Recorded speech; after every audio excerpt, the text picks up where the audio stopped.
Welcome to Take a Wander with Shebs. My guest at this point is Kat from the Travelling Greek. Kat, welcome to the show. It's great to have you on. How are you and where in the world are you at the moment? Thank you. It's nice to be here. I am currently in Huntington Beach, California, which is where I'm based. And I've been here for probably about 2 months. So it's nice to be back in America. So, for people who don't know who you are, just tell us a little bit about yourself. Okay, my name is Kat Von B. I'm the traveling Greek.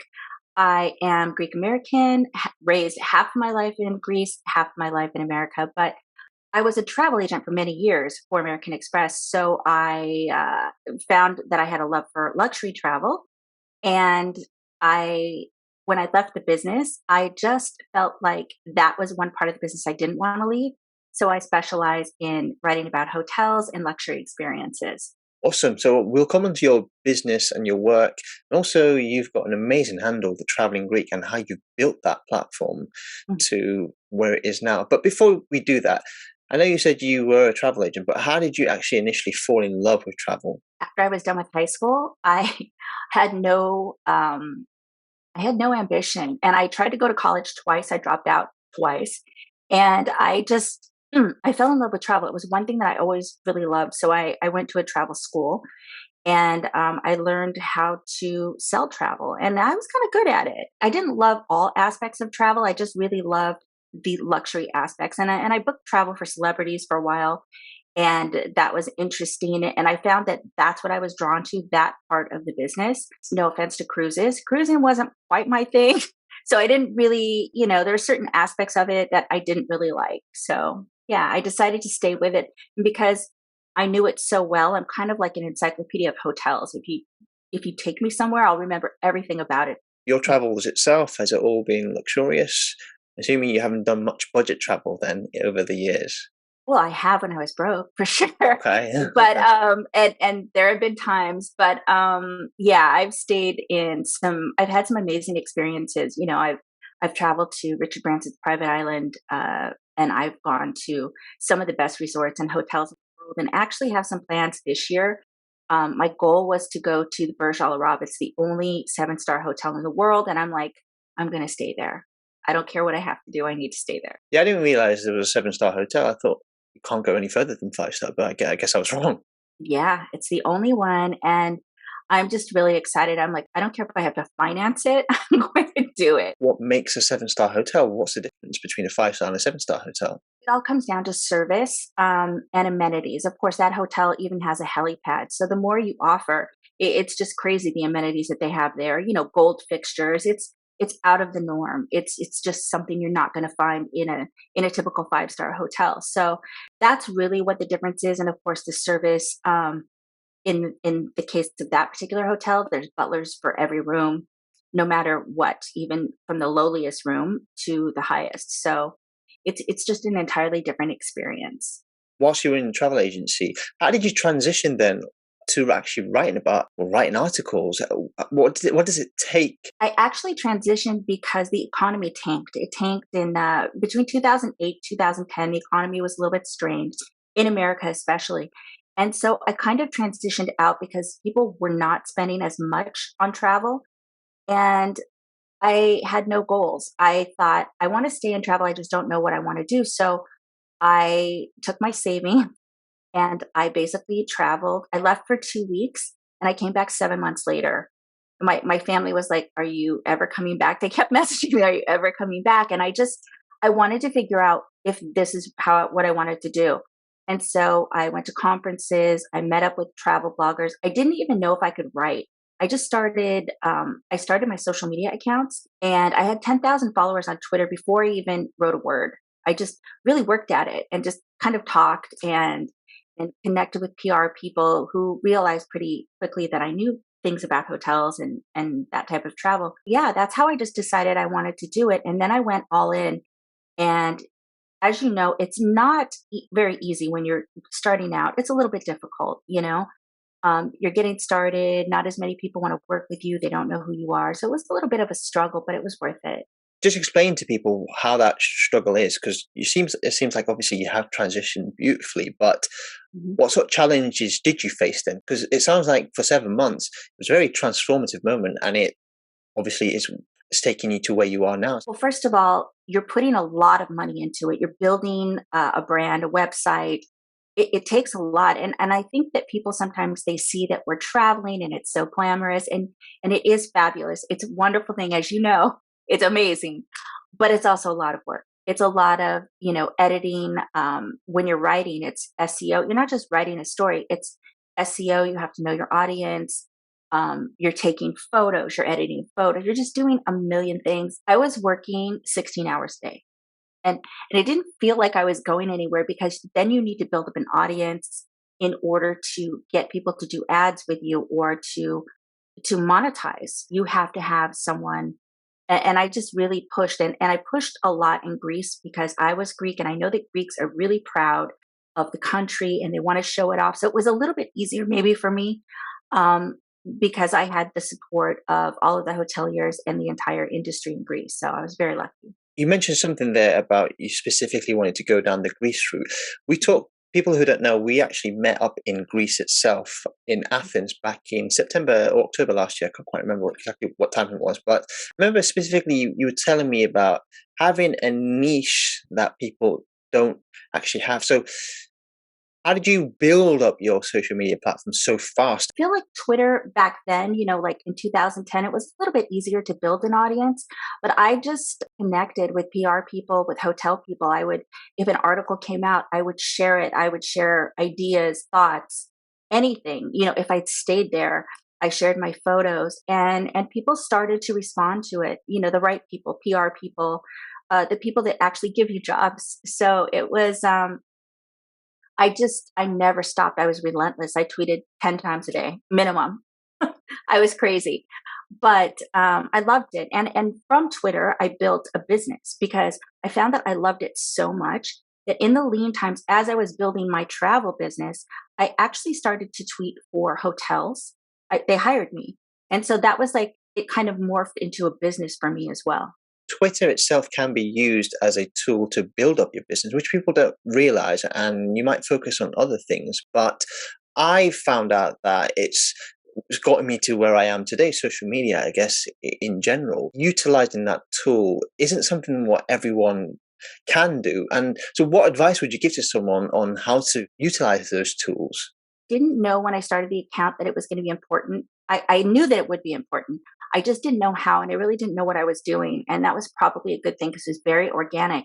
And I would tag people that were interesting to me. And the great thing about, in this case, Twitter, the great thing about it is that you could talk to anyone. And literally, you never know who's going to respond. One time, Ashley Judd the actress decided to have a conversation with me. And I was like, oh my God. Like, just you just don't ever know. And it's social media is a great place, and I feel like the algorithms are a little bit friendlier on Twitter. You definitely use the correct hashtags, you can reach the audience you're looking for. Whereas some of the others are not quite, as it is. The algorithms are not as friendly. Twitter is fantastic with the hashtag specifically because you put out a tweet and actually sometimes goes up in like the highest, so people can see it really. And Instagram has become very difficult. I built my audience initially was built up on Instagram, and it was easier 4 or 5 years ago. It's become so difficult now to even get anywhere with it. And I guess that's another thing. So the challenges of algorithms. So as you said, Twitter might be easier, but how did you build up your audience on all the other platforms? I just decided initially all my eggs were in that basket, and I thought that's not good. Heaven forbid Twitter goes under tomorrow. I'm out an entire business. So I diversified, and of course, Instagram. I started Instagram at the same time. Your Instagram, you're looking at 60,000, but also you've got other. I know you've got other accounts, and you've built those so fast as well. So it's not just one account; you've built multiple accounts, and that takes time and effort, doesn't it? I guess that's the thing. Is it the time and effort that you need to put into it? It's really just paying attention to who in the industry or the niche that you're looking at, who's making noise and how they're doing it, who they're talking to. Those are the same people, if you're talking about something similar, those are the people you need to be talking to as well. I have a couple I have the Ev Zones of Greece, which you saw when you were in Athens. The Ev Zones are like the presidential guards. That account has 10,000 followers, but wow, they are engaged.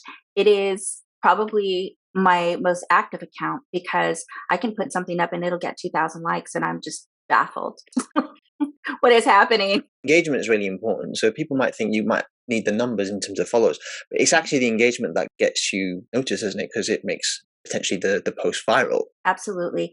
And you have to be willing to sit there for a couple of hours and engage. You have to tag some people that you know are going to be interested. They will respond, and just reach out and do everything. It's a lot of work. Exactly, and people don't realize it's actually a sort of a full-time sort of job, because you'd have to do it, as you said, a couple of hours a day. And I want to ask you something about the influencer space as well, because again, we had a conversation whilst we were in Greece about the fact that potentially it might be oversaturated, but it's a tough market to be in, especially if you're a blogger or an influencer. So again, what can you do to stand out? Is it having that niche that someone doesn't have? I stand by the whole niche thing. I've watched some of my friends since COVID started. I've watched a lot of them just writing about the destinations and stuff they were traveling to. I watched a lot of them start new websites. A friend of mine is doing a destination and a specific destination. It's a state. And I've watched a lot of, regions, and I've just watched a lot of my friends, and those niche sites have become much more popular than their general site that they've spent 10 years working on.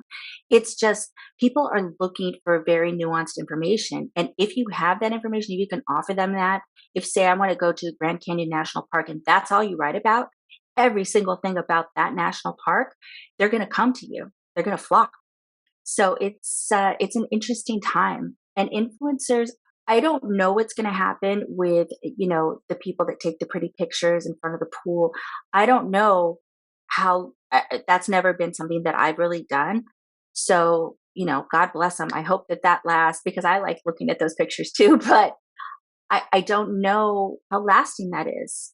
How lasting that is for a brand. Because it's a longevity, isn't it? So if someone's doing that on a constant basis, how long can you do that before people get bored of it? There's going to be a cycle. And then I worry about these types of people, because eventually they're going to have to find something else to do. And it's going to be difficult when they can't, because that's all they know how to do. And people will be bored of it. So what advice would you give to them? Would you say, look at other avenues? If you can take a beautiful photo like that with a pretty girl, pretty guy, nice couple, you can also probably sell those pictures. And right now, there's a whole surge in content creation with NFTs. I don't know if you know it. It's a non-fungible token.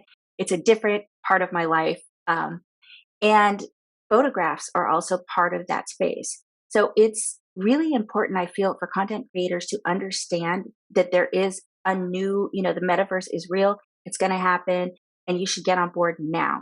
Now is the time to do it, so that you're an early adopter, just like we were with Instagram or Twitter or everything else. It's really important. You've worked with a lot of bloggers. I remember another story you told me. Again, it's a case of how authentic you can come across. And when we were talking about niches earlier, authenticity is really important. If you're not as authentic as you can be, do you think they will show up, and eventually that, I guess, you might have success on the short term, but long term, it's people will find you out. Authenticity is everything. I think I told you that. And it is everything. Long term, people know what your passion is. I think that comes across. I've watched some videos lately, and they're about destinations, everything you need to know about this destination. And really, there's no information. Some of them are excellent.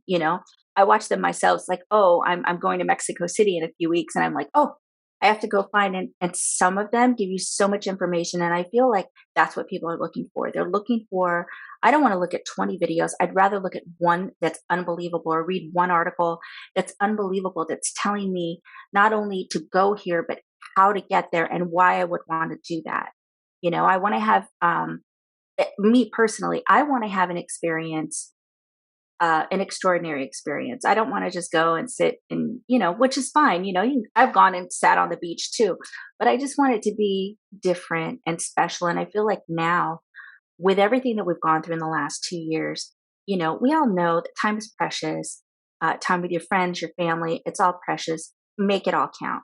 So yeah, authenticity, everything. If you get found out, then eventually people that you work with, brands, organizations, businesses, they'll just part ways with you, and that's not what you want. And I did an interview with someone a couple of weeks ago actually about, I'm not a massive fan of gimmicks as well. If you have to find gimmicks all the time, it must mean there's something that's lacking in terms of authenticity. With social media being such a massive part to play in people's lives in terms of careers, do you think it's even worth considering the traditional careers as I have in radio or television? Because you can become an overnight a celebrity if you can build your platform. And I guess there's money go around for you to make Mhm. on this platform. So what do you think about that in terms of, do you really need to think about TV and television or anything like that these days? Funny, I was visiting my father, he's 84 years old, a couple of weeks ago, and we had this, he's like, I don't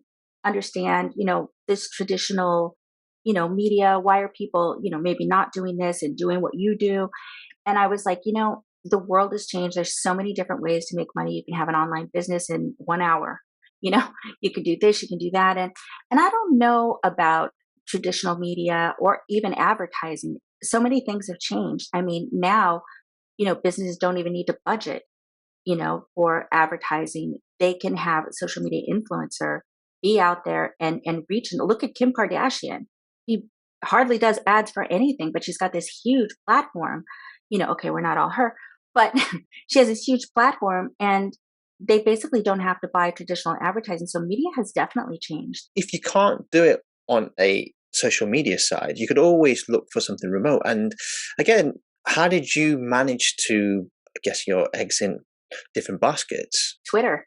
I realized I had talent for tweeting, and at that time there was only 140 characters. So literally, you had 2.5 lines to make people want to click on your link.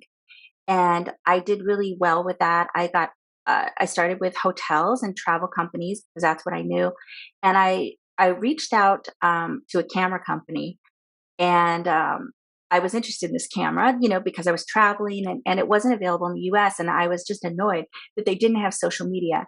So they hired me, and I moved into tech, doing social media for tech companies and cryptocurrency companies. And that completely changed my life because that allowed me to basically travel any place I want. I can go at any time, and I actually can, I can work as much as I want on the travel side. I've actually hired a few people because it's just made my life a little bit easier. I had to outsource a little bit. It's been a tremendous blessing. So when COVID hit, I wasn't hit as hard as a lot of bloggers were because, if you suddenly can't travel, you have nothing to write about, and people weren't looking for travel. So I was very, very lucky. I had another vertical to look at and work in. If you have a skill set in other areas, when times are bad, you need to rely on that. So Yeah. we all know what happened over the last couple of years with, I guess, people not having the jobs, not having the work. I know a lot of bloggers that went completely out of, I guess, business, you could almost say, and a lot of influencers. And we actually know one guy, Scott Eddy, who we got Hmm. introduced by, and he told me, he came on my show a couple of times, and he said that when the pandemic hit, unfortunately, his entire revenue just completely went because, Everybody. yeah, Yeah. if that is it. So you have to find other ways of, I guess, surviving really. Where do you see yourself then, I guess, in the next couple of years? What do you want to achieve? What's your intention? And I guess what is your goals? Yeah, I'm revamping the website, getting ready for this season because I do feel like for Greece, 2021 was an excellent season. It's probably one of the best they've ever had because so many people wanted to travel, and I feel that in myself as well. And I feel myself drawn to more creative things as well. So, like I mentioned, NFTs. That there is a whole situation. I have 45,000 photos, I think, in my catalog. So if I can create catalogs for different destinations and non-fungible tokens. I don't know if anybody's going to buy anything, but if they do, then I think it's going to be a really great vertical for me. You've got an understanding of how you've made yourself into a successful career woman, I guess, a businesswoman. Just explain to people what travel actually really means to you. Travel, it transformed my life. It means everything to me. And in the time, I think you know my story. I went to Croatia for 2 weeks in September of 2020 just to get my Greek passport renewed. And I couldn't because, the consulate was closed. And at that time, simultaneously, the borders closed. And I was stuck in a country I had never been to. So ended up staying there for almost a year, and it was transformative that year. It was an amazing thing. I was by myself. I had nothing to do but think about travel, think about how much it meant to me, and it is. I feel like what it gives you, the people that you meet, the experiences that you have with people that you would never meet in your day to day life. It's everything. I can't imagine my life without it. Those moments where you are stuck in a country and it's foreign to you, again, not many people would have gone. I guess some people would have gone through that situation, but for you to come out on the other side, and it just shows you, if you put your mind to it, I guess the mindset is so important. I talk about mindset all the time. I guess the mindset is so important to succeeding in whatever you do. I wouldn't trade in that year for anything. It was an amazing experience, and I love it there. And now I feel like I have a second home, so it's good. You like your luxury travel, so I guess what one place would you always pick to go to if you're not working? Paris. Oh, okay. One of the first places I did go to when I could, and Milan. I love them both Okay. so much. I know I'm the only person in the world that really adores Milan, but What is it about those places that really connect with you? it's just life. It is what it is. It's more than the Eiffel Tower. It's authentic, it's romantic, it's everything you expect it to be and more. And Milan, I just love the hustle of the people, the city. I'm a city person. I could even throw New York City in there. I'm a city person. I just love cities and Athens too. One more other question before I let you go. I just want to ask you, it's quite a slightly fun question. What's your guilty pleasure? I would say my guilty pleasure is wine. Anyone that knows Okay. Yeah, knows that wine, and I can I vouch for that as well. right? There is not a wine glass or a bottle of wine that I've ever met that I dislike. And I decided, because of this incredible love I have, I decided to actually uh, start a niche wine site, because I thought, who drinks more wine than me? If I love it this much, everybody must love it. So yeah, Really are making those branches more and more. there's so many avenues you could go in. There's travel, there's, vineyards, there's types of wine. And I thought, you know what? I want to know about it all. So I think it's going to be good. Kat, just before I let you go, tell people where they can find you. You can find me on Twitter, Traveling Greek. Same with Pinterest and Instagram. It's Traveling Greek. My website is it's Traveling Greek as well. Oh my God. Yeah, I'm everywhere. And Facebook, every place. Thank you for coming on the show today. I really appreciate it. Hopefully, I'll see you. Thank you. Hopefully, we'll see each other again, because the last time we traveled together, it was really fun. So I can't wait for the next I can't either. I'm going to come find you someplace in the world. time. Thank you. Thank you very much again. Of course. That's it for Take a Wonder with Shebs. Hope to see you all very soon. Until next time, bye for now.